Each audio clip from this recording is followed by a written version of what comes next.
Chris Ryan asked if he could drink a beer during this. I said, yeah, because it looks like the Eastern Finals might end up sucking. Halliburton leaves the game, same leg, same hamstring as before. And CR, if you're the Pacers, you're up 3, inbounding the ball in game 1. You're feeling awesome. And then 48 hours later, you're down 2-0, and your best player seemingly has re-injured the same thing that knocked him out for a lot of the middle of the season. Thoughts? Got him right where I want him if I'm Rick Carlisle. The old rope-a-dope. Yeah. Soften him up. Make the Jays think it's all over. And then time them hard. Yeah. Yeah, I was going to say, the Celtics will never be more vulnerable to a flurry of Andrew Nembhard 8-foot jumpers. I would feel pretty heartbroken. You know, when we were getting into halftime and it just felt like the Celtics should be up by 22 points. And I was like, man, they're not dying. Like, they're just hanging out, and Siakam's having like this crazy breakout game, and, you know, maybe a little bit of Boston nerves creeping in just like last time. And yeah, between the barrage of threes, Tatum coming back to life, and then the Halliburton injury, you don't want to say it's over, but it's over, Rob. It is over. If Halliburton can't play, it is kind of that simple. And look, there's trade-offs to that. Tyrese Halliburton has been, in a lot of ways, the Celtics' easiest path to offense at times in this series. Putting him in the action has been really good for them. But the Pacers are not the same team without him. And I thought Boston in particular, you know, they cranked up their defense, I thought, overall in this game. We think of the Pacers as primarily a jump shooting outfit, but they were, I think, second in the league in points in the paint this year. Boston dominated the points in the paint in this game. It was a lot of dancing side to side all night for Indiana. And it took a heroic effort from Pascal Siakam to keep them in the game. And if you can't have your best player on top of an effort like that for any number of games in this series, I think that's going to be all she wrote. So they get Siakam. It's like Bruce Brown. It's a crappy pick in this year's draft. Yeah, and a couple extra firsts. Yeah, I think 2 picks this year and then the 2026 Pacers pick, I believe. Right. And he's a free agent, but they're going to re-sign him. Unless, I don't know, Chris, we'll talk about Philly later, but... Oh, good. I'm glad I had a purpose here, yeah. Who's going to write the Siakam, could he go to Philly? Question mark story? Maybe that'll be in like 2 weeks. But Siakam, when we do the Ringer 100, Rob... Yeah. It's one of those guys, you're making the list and you go, yeah, he's one of the 50 best players in the league. And it felt like a lot of teams could have gotten him. You watch him today, he's going toe-to-toe with Tatum and Brown. And he's just, you know, he's a good player. I do wonder, like Zach Lowe wrote about this for ESPN, about the Derek White trade and the mechanics of that, and the Josh Hart trade, and these trades where it seems like people are overpaying for guys who aren't like the Donovan Mitchell, you know, Rudy Gobert type massive trades. Right. And is this kind of the new inefficiency? What do you think of that thesis? I mean, clearly those two guys in particular are culture setters. They're not just great players, but they redefine a lot of the way your team operates and the energy and the spirit that they play with. I think the problem with that sort of philosophy as a league-wide takeaway is there aren't a ton of those guys out there, right? There are very good role players, but guys who slot in and do their job and go to work and go home. There aren't a lot of Derek Whites just sitting around. And so I think that's what makes him so valuable. And what makes him so valuable to the Celtics is these guys aren't just everywhere, but when you can get them, they seem undervalued until they mean everything for your team. Yeah, and I think the role players face the same fate as high-end draft picks or all-stars, where it's like, it's an environmental thing. I mean, like PJ Washington and Daniel Gafford, I would cut off my left hand to have either one of those guys playing on the Sixers, but I wouldn't have been able to tell you that at the trade deadline. Yeah. Because you need a backup center because your real center doesn't play that much? Is that why you would sacrifice a hand? That's your free hit. So that's one. That's it? That's one. And then Boston Chris is going to come out. You think you're better than me? You think you're better than me? The PJ Washington thing, I still don't totally understand, because I don't understand how you could watch a guy on a bad team where everybody's just going for their own stats basically for a few years and then just kind of instinctively know. Even when we were watching it in real time, I didn't feel like he was that guy in February or March. April, there were some signs. But Rob, did you see him becoming like this Robert Horry type potential guy for a championship team? What were the signs? I mean, there's clearly signs in skill set, right? And we've been talking about those for years. It's the reason why we've been talking through PJ Washington trades for season after season after season. What he can do is theoretically appealing to lots of teams.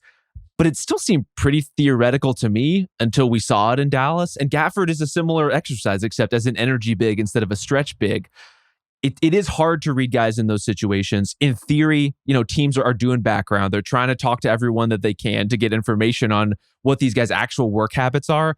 But realistically, I still think it's a bit of a crapshoot as far as that goes. You're going to strike out with some of those players you try to acquire, and you're going to hit the jackpot with your PJ Washingtons, who I think what Dallas did well is they did identify guys who could play with Luka and Kyrie very, very well, and who don't necessarily need the ball on a really consistent basis to be able to summon lots of energy and play with a lot of energy. So that's something you can pick out on tape.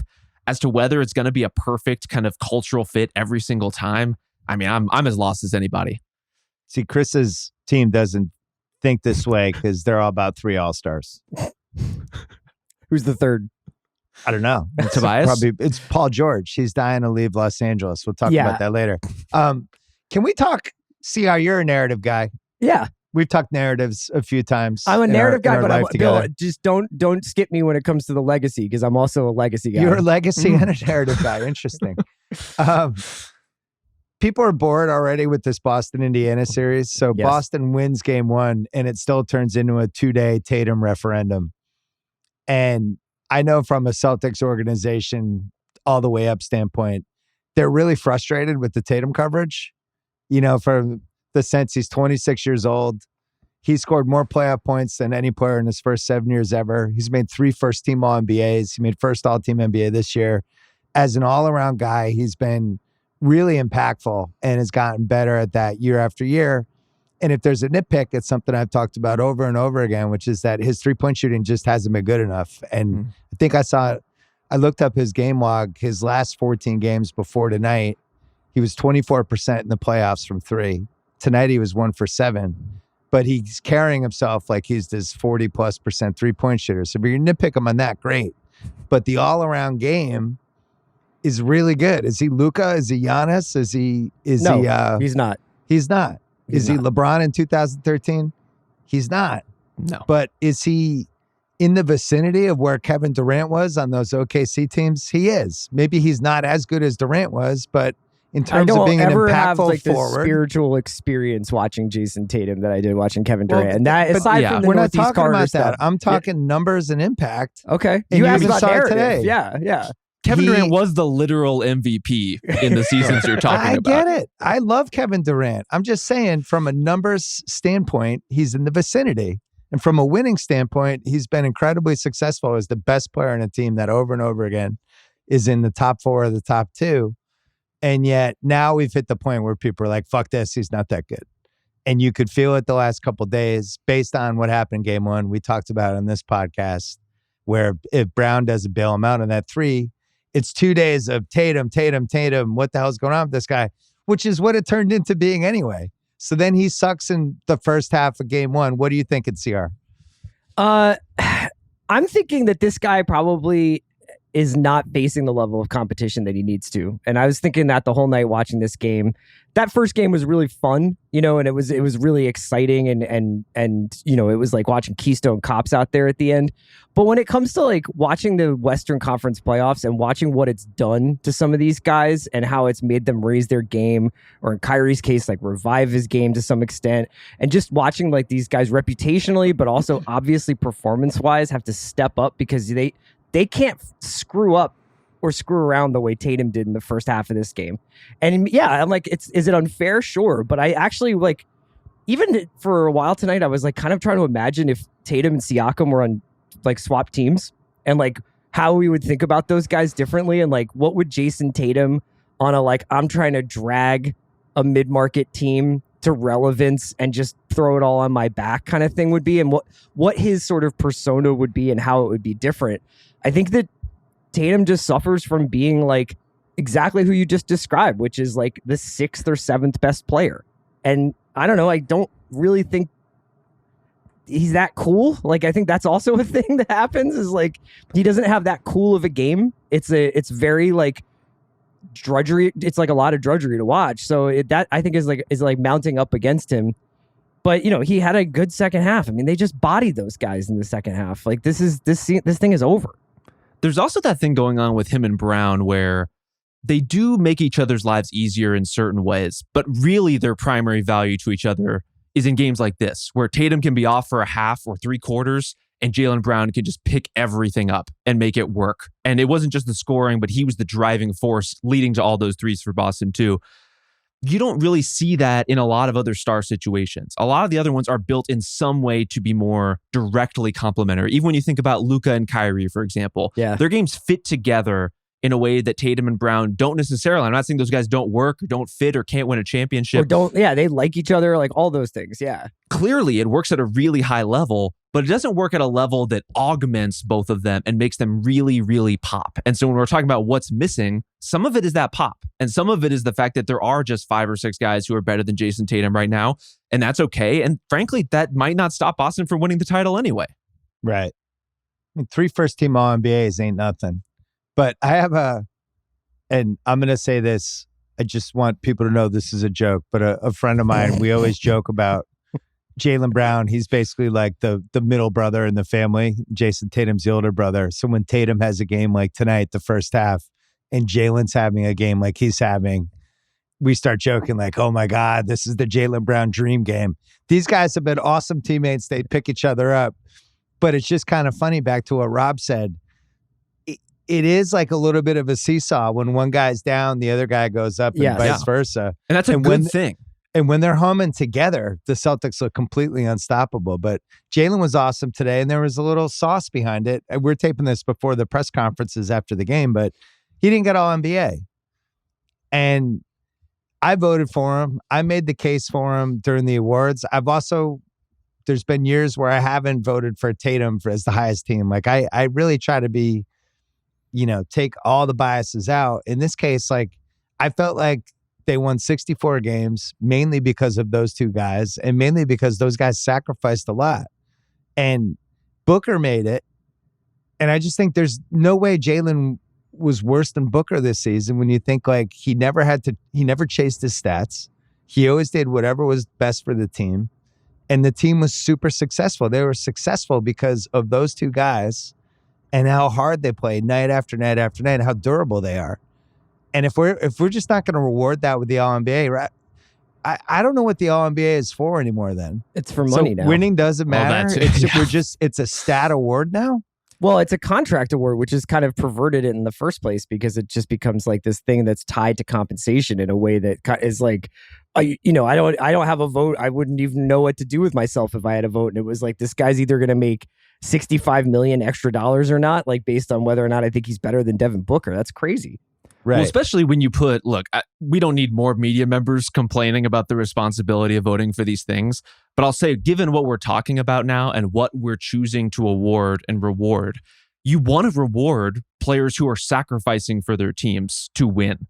If more money is going to be handed to somebody, let it be the people who are giving up so that their teams can be better. And yet, we do simplify it with the stats. We do simplify with often the very basic box score type production and who put up those numbers in a flashier way than somebody else. And Jaylen got the short end of the stick in that regard. But I agree with you. He had a better season than Devin Booker. God knows he's a better defender than Devin Booker. And that's a big part of the Tatum conversation too that I think we gloss over a little too easily. Really, really good defender. Yeah. It has to be a part of the story with those guys. Yeah, it's a case where the stats have kind of gone wrong. Because Booker, who, if you didn't have league pass and you just lived in like a shack somewhere in Alaska and you just looked at box scores, you'd be like, oh yeah, he's one of the best 15 players. That team had a fucked up chemistry all year, which he has to have at least a small part of. I didn't really feel like he made anybody else on his team better. The team was really, compared to what we all thought was going to happen with them, I think they were pretty disappointing. And Jaylen, all he did all year was he guarded all types of players. Really took challenges on. Like there was games where he guarded Zion. I thought he had a really good season. He's frustrated. I've been watching him for 8 years. He'll do some things where you're like, why'd you take that shot? Or, oh my God. Oh, Jaylen's hasn't taken a shot in 5 minutes. So this one's going up. Like, yeah, everybody's got flaws. Everybody's annoying sometimes. But that guy's a winning player, and he's the second biggest reason they went 64-18. Right now in the playoffs, they are 10-2. So this team is 74-20, and they had one All-NBA player. Meanwhile, the Suns and the Lakers had 4. Like, what are we doing? What is this? And then the other thing I was thinking with the ballot is like, let's vote for MVP. Let's vote 10 places because we need the forwards and the guards. Like Jaylen was one of the best 5 or 6 forwards in the league. If we can't use the All-NBAs to capture as a snapshot who are the best guys at the different positions, then we're doing something wrong. Why are we only voting for 5 spots for the MVP? Expand that to 10, and that's a better kind of litmus test for the 10 most impactful players. And then we have the All-NBA teams. Anyway, I thought this was a big reason why Jaylen kicked ass tonight because it's offensive that he didn't make the team.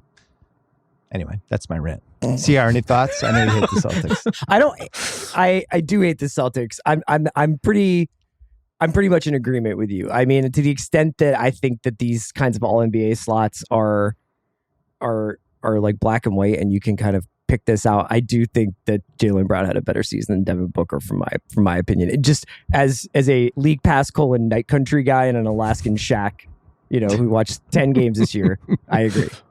Yeah, if that's a beat, by the way, I am signing up for the Alaskan shack beat.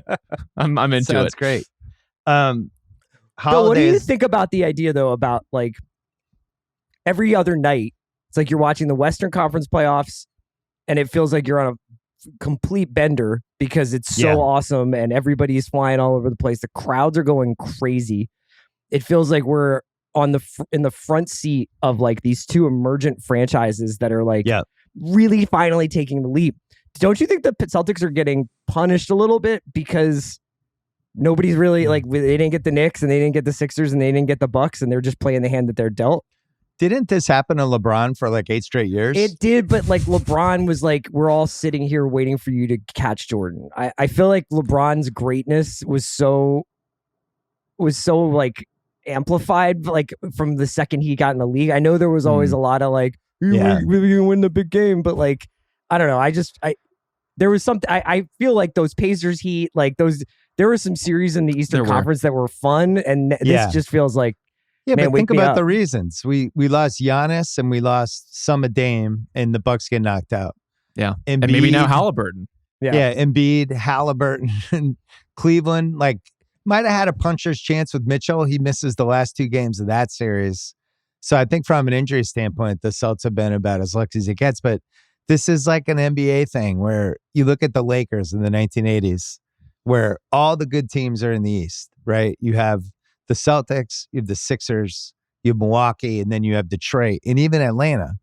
And then you go to the other side with the West, and it's like their 2 biggest threats in the entire 80s are the Mavericks, who immediately become disappointing, and Roy Tarpley has a whole cocaine thing, and they're a threat for like 1 playoff series, and then that goes away. Rob knows those teams in but that was like the up and coming awesome team, and it just didn't happen.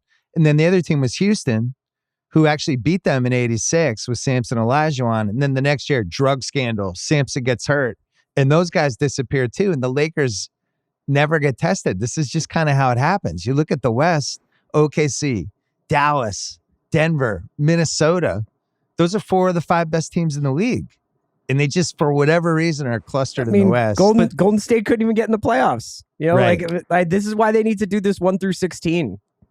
Oh, you're going there? Yeah. What the hell? Like, I mean, like, yeah, why grown-ups, man. Like, I've got like 9 streaming services. I can get a taco delivered to my house. Can we send that idea to Zaslav? He's trying to match some offers. Zaslav's like, I'll match 1 for 16. Yeah. 2.6. I will say, Bill, though, think about how far you had to pull back to find the Western Conference team not being able to prove themselves against Tarpley. Like quality competition. Like, if we're going back to Roy Tarpley, it illustrates something important, which is basically during my entire lifetime, the Western Conference has been pretty significantly superior to the East. Yeah. And there's some systemic reasons for that. There's some trend reasons for that. Part of it, honestly, is LeBron beating the snot out of so many would-be teams for so long, they basically dissolved. That's a part of that equation. But I don't know. The West being better than the East is pretty much NBA business as usual. Well, the LeBron thing, the Bulls were the team. The Bulls were going to be they were going to be the rival, and Rose gets hurt at the beginning of the 2012 playoffs, right as we're headed toward an absolute awesome bloodbath in the Eastern Finals. We don't get to see that. The Bulls get basically pulled away. The Celtics get old. And it just kind of never happened. And then, for whatever reason, a lot of the talent started coming in on the West side. I think the East could rally next year because you figure Milwaukee would be better. You figure Philly, once you guys get Paul George and Pascal Siakam, that team's going to be absolutely loaded. They have 4 All-Stars. Yeah. Orlando's one guy away. Am I on the bench? Like, what are we doing to fill out the team? We'll see what happens with Cleveland, but I do think the East will be in better shape. But it also speaks to the pressure now in this Boston team, to just basically handed this gift horse with these 3 series in a row. And even like the Knicks, who I think could have been a little bit bitchy for them, right? And then, by the time we get to the third quarter of Game 7, even Brunson has a broken hand. Yeah. So we never got the answer on one thing I want to know with Tatum. Has he hit a ceiling yet? Or is there one more level to go? Because I still feel like at age 26, I still feel like he's a superstar work in progress. Rob's a little dubious of that. I am too. Yeah. If nothing about his context changes. So if he's still gonna play in this like post Brad team, the way Joe Mazzulla has them play with lots of threes. Are you doing the Doris first person thing again? I started to, and then I had to switch out because I know that drives you crazy. No, I like it. Joseph Mazzulla. I think that like this is who he's going to be if this is the way the Celtics play and this is the way the Celtics roster is made up. Okay. Yeah. What do you think, Rob?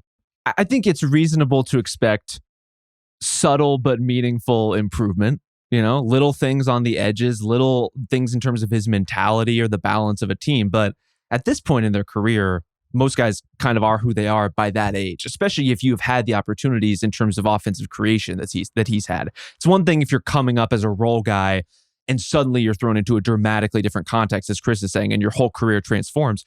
Jayson Tatum's been a star for a long time. And to his credit, he's done a lot with it. But I think the reason that the Celtics would eventually get over the hump would not be that he is a dramatically different player. It's just that they win a couple more games that they otherwise would have lost.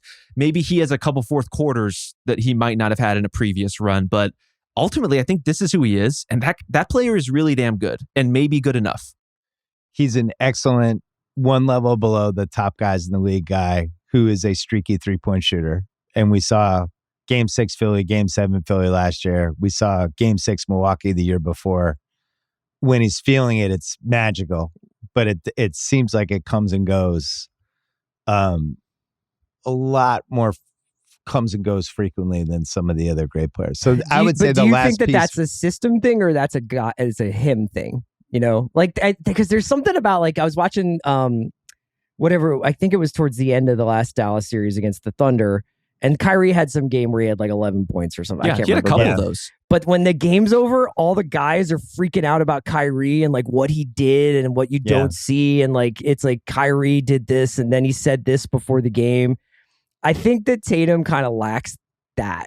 Like nobody's going to go after this game or if Tatum had a bad game, like I don't think Tatum has that like, man, you guys don't understand. Jason galvanized us and he did everything on the court but score.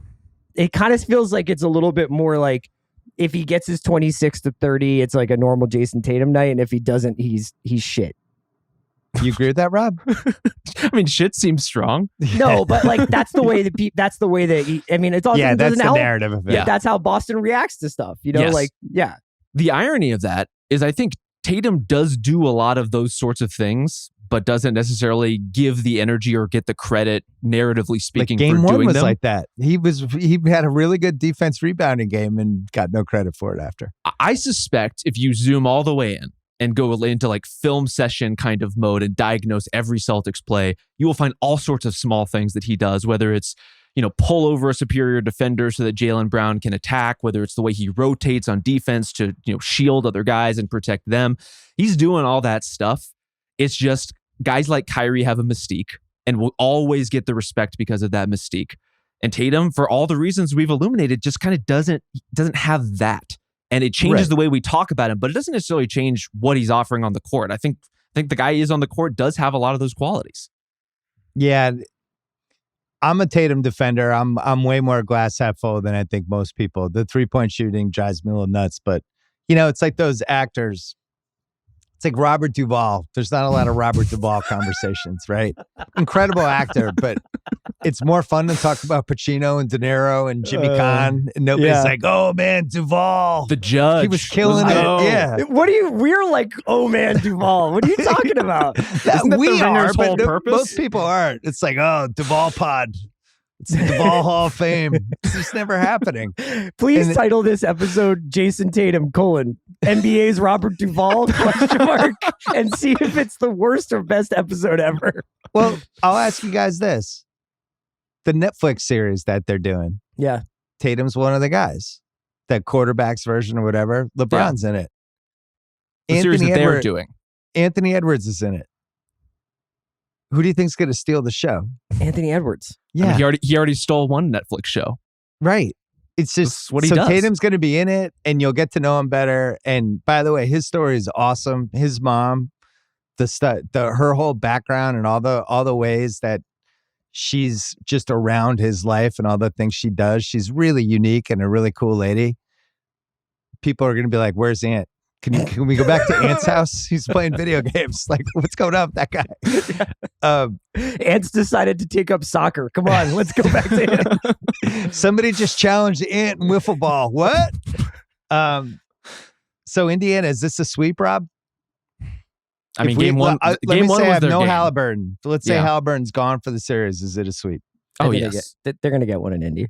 I think there's like a crazy, I feel like Boston will blow in Indy. fast break out of just absolutely insane 130, 120 game. It took our guy Joe Maz a Luke Cornett injury to finally play Brissett in a series against his old team when he's the perfect bench guy to come in and switch on defense and just play with energy and be around the rim. Like, it's like, gee, I wish we had somebody on that team. Oh, wait, we do. It's Brissett. He never plays. I'm on more text change over the last 7 months. Probably the most random sentence in all my texts over the last 8 months is, hey, why doesn't he play Brissett more? Just going both ways. People texting me that, me texting other people. So finally, Brissett played. And I think he was like plus 17 in 10 minutes at one point. I feel like Boston will blow an Indy game. The fact that you're just, their history will be just to kind of not take a half seriously and all of a sudden they're down 15. I think that's very possible. But what they've shown in this series and all their series so far is that they win most of those games anyway. Sometimes they will blow one, but without Halliburton, I just don't know. I do think this game, look, the Pacers are not a heavyweight opponent in the current form for a team like the Celtics. They're just not really on that level in terms of talent. But a game like this one, and walling off, the kind of points in the paint thing I mentioned earlier, getting back in transition, like playing Indiana is a test of your discipline as a team. Yeah. Can you do this for 48 minutes? Can you sprint back for 48 minutes, put a wall in front of these guys, make them dance around side to side and prevent them from getting to the rim? The fact that they can do that and they just showed it, even in a game where they're honestly not playing great, it doesn't hearten like my opinion of Indiana's chances. Like I just don't feel good about where the Pacers are right now, despite the fact that they nearly stole game one, despite the fact that Pascal Siakam almost stole this one before things kind of went sideways on them. Yeah, honestly, I'm just going to try and avoid enjoy Indiana's style of play. Because Boston, animus aside, like that's a very Animus aside. That's a good name for a podcast. Animus aside. So it's Animus aside. Or a punk band, one of the two. It's basically people who hate something being like, I'll give them this, Here's your flowers, but I hate you. Yeah, it's like Indiana just plays a style of basketball that I find refreshing. Ripping it out on a make, flying up the court, taking these little mid-range twos when they have them rather than always kicking out. I just find it really enjoyable, and you're gonna have to that's gonna basically be like your takeaway from the Indiana. It's like basically thanks for playing, and that was entertaining. The Boston thing, it's like it'll probably be like 5. I mean, I think Indiana will get 1 in Indy. But this is the story of the Celtics, isn't it? It's like the other team has a fun style of play. The other stars like glimmer in a way that Jayson Tatum might not. But if they win, no one It's can just take that away from you. Like that stuff doesn't matter if you Yeah, the win. Celtics have played 106 playoff games with Tatum and Brown. So there's just a familiarity that it's there a little bit of a no-win. I would argue when they have Porzingis, this is a really fun team to watch. Like I really enjoyed watching them when they had everybody, and Holiday and White are just an absolute delight. I mean, they're like almost like they could have been great 2004 Patriots. I'm a big Drew Holiday fan. Those guys are just winning players, and the fact that the Bucks fans were like, "Oh yeah, good luck. Wait till playoff Drew shows up." And it's like, you mean playoff Drew, the guy that won a title for you and threw one of the great alley-oops of the history of the league? That guy? Yeah, we'll take him. That sounds great.